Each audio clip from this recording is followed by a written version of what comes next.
Okay, like I was saying in the first part, there is a dispensary near, but no first aids in the market.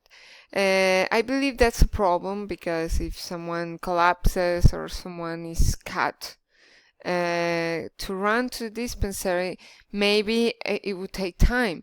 So it would be easier if there was a first aid kit or someone that could take care of the problem immediately before going to the dispensary or going to Salud Chacao. It's like a medical clinic of the municipality, a free clinic. Well, that's something that could be solved in the next part. Speaking about obtaining raw materials, well, I already said something about that in the problem of the land, but now we're speaking about the cost of the car parts. The situation of the currency being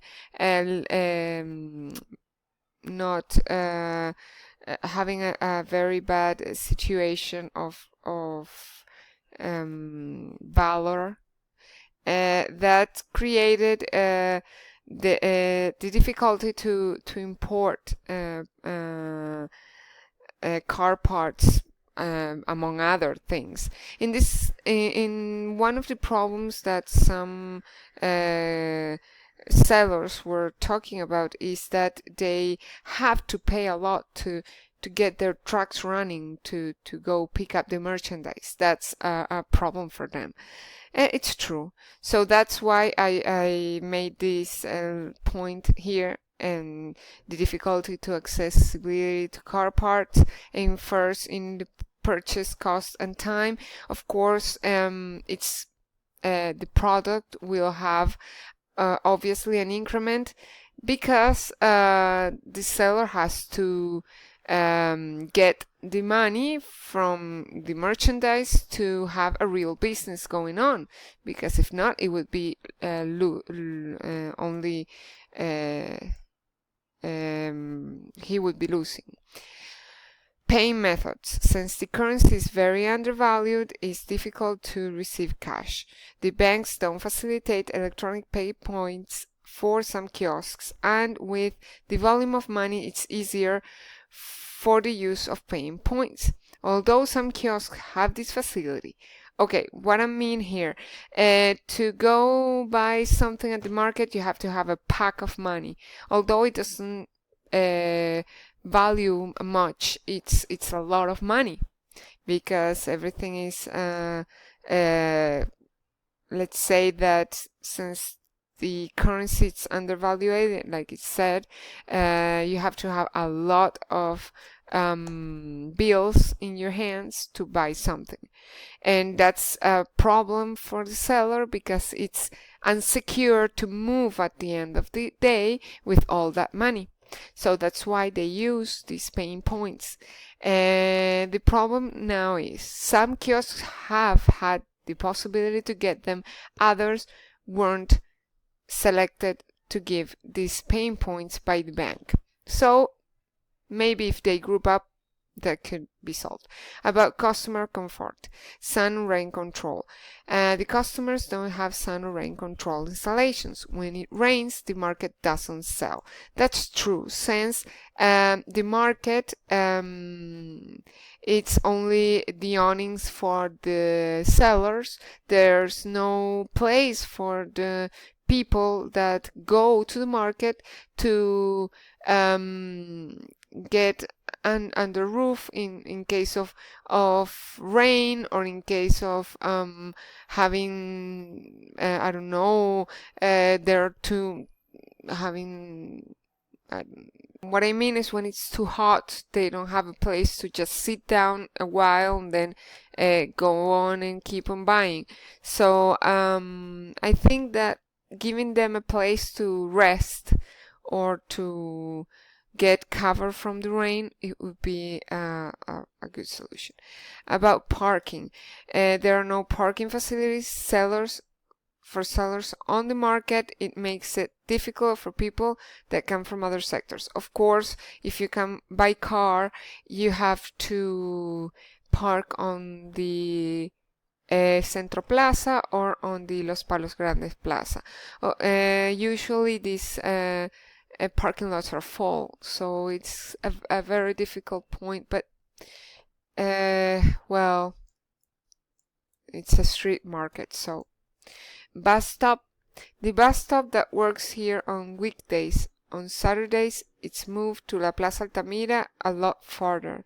Sometimes one of the buses stops in front of the Wendy's restaurant improvising because of the market.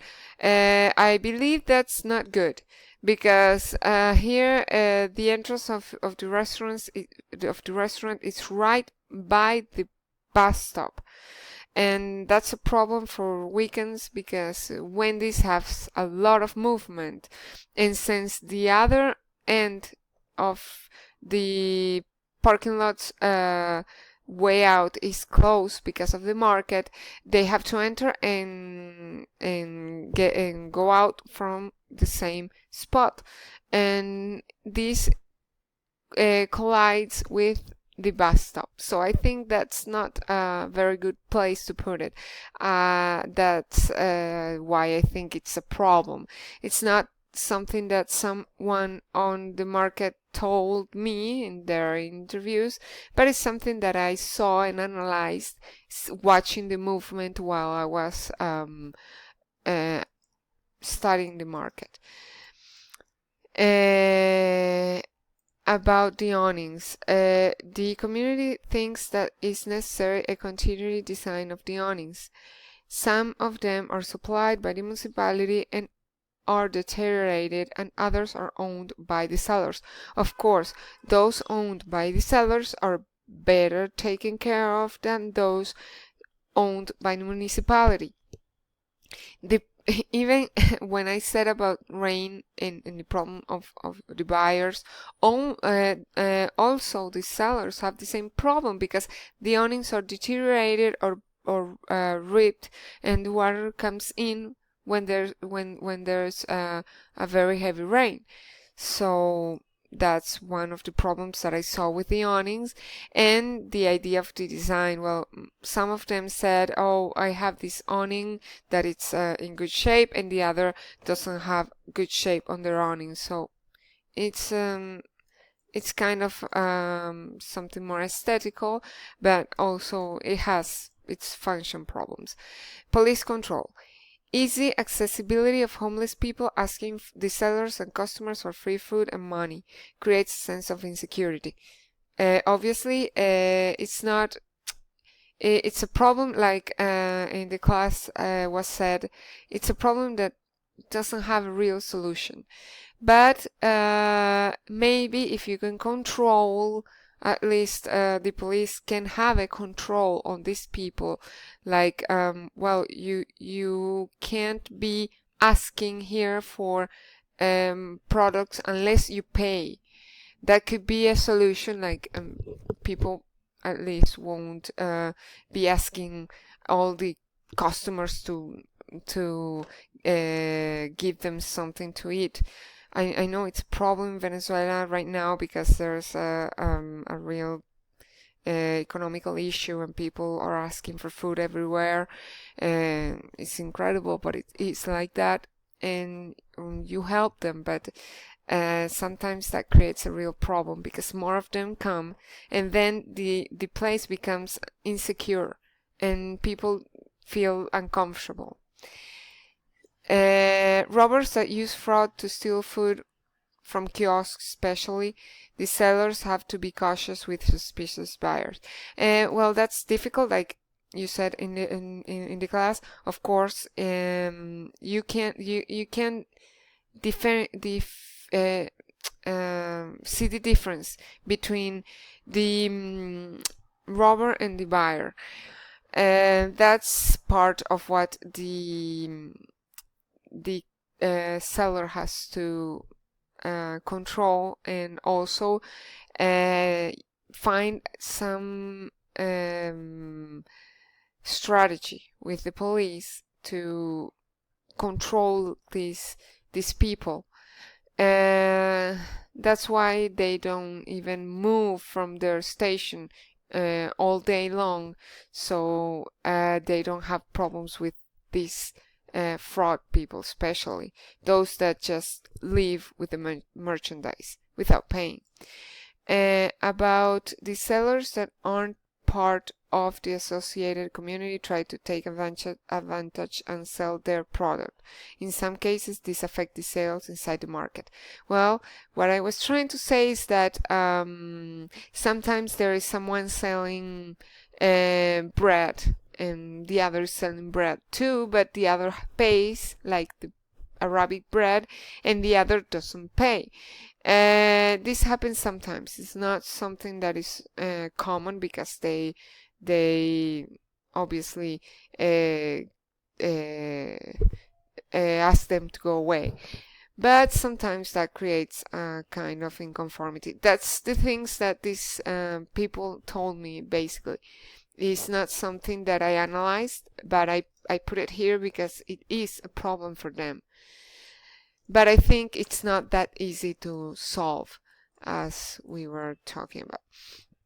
All those elements were linked directly to security, obviously, and the bus stop parking and sun and rain control is a customer for comfort. For me, that's the one of the problems that I can really solve as an architectural design.